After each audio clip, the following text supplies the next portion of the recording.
Thyroid disorders have been very commonly linked with pain conditions.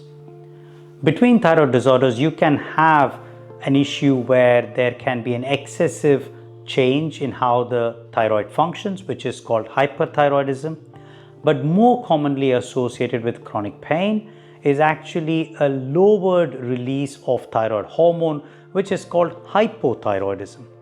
Now, hypothyroidism is a very common endocrine disorder that is more often present in women, and we are now realizing that it can be associated with worsening of chronic pain.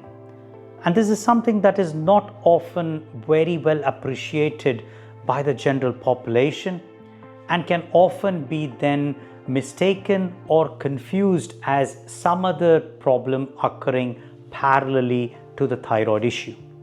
So in this video, I'm going to be looking a little bit more deeper into how we can recognize it, what the symptoms are, what you can do to manage it, and what I can then suggest as the next steps in case you think that's an issue. Firstly, let's look at the symptoms that are associated with hypothyroidism. The most common symptoms that everyone is aware of is usually fatigue. There can be weight gain. There can be cold intolerance where people cannot just have the ability to control their temperatures, so they might feel inordinately cold or hot irrespective of the outside environment. And then there are, of course, mood changes, depression often being a common feature. But what is less appreciated is this symptom of muscle and joint aches that can happen in quite a lot of patients who are having hypothyroidism. So it's important to be aware and to recognize that this is also a feature of hypothyroidism. Muscle and joint aches, headaches or migraines, and sometimes you can have overall body discomfort which can impact on your sleep and cognitive function during the daytime. Now, how does hypothyroidism in itself cause pain?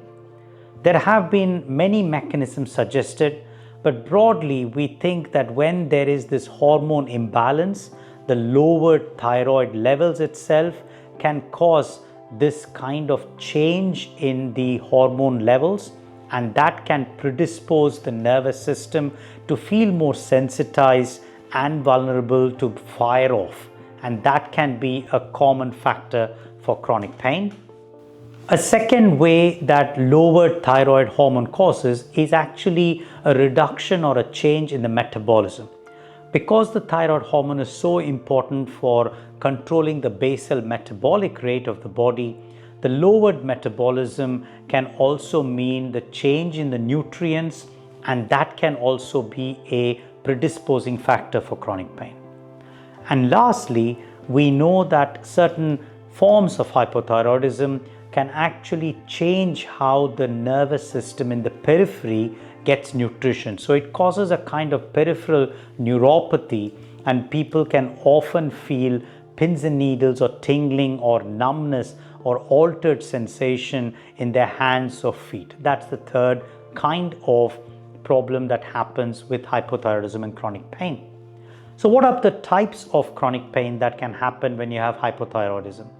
The first, as I've mentioned, is the overall muscle and joint ache. So a musculoskeletal kind of pain is seen.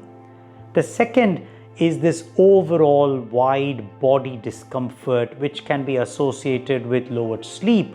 And this means that you can have the issue of a fibromyalgia-like presentation. And indeed, fibromyalgia has been very commonly noted in hypothyroid patients and diagnosed itself based on the 2016 criteria.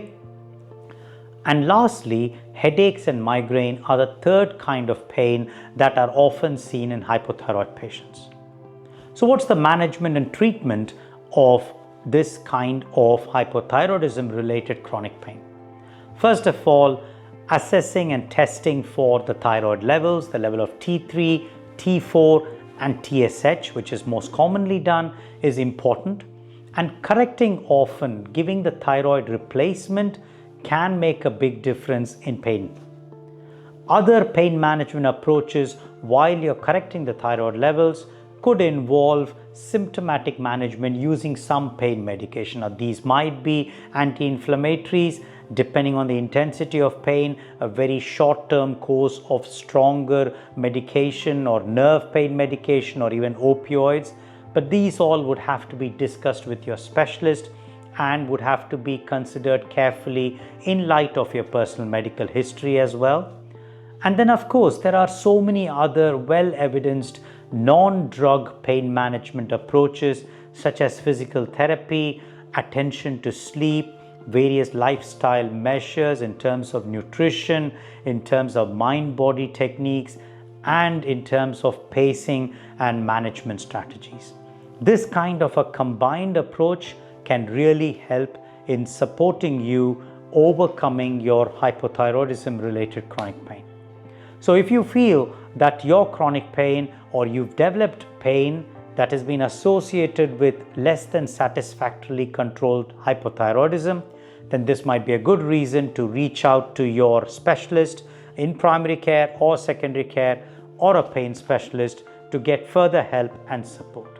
Thank you for watching this video, and I look forward to seeing you in the next one.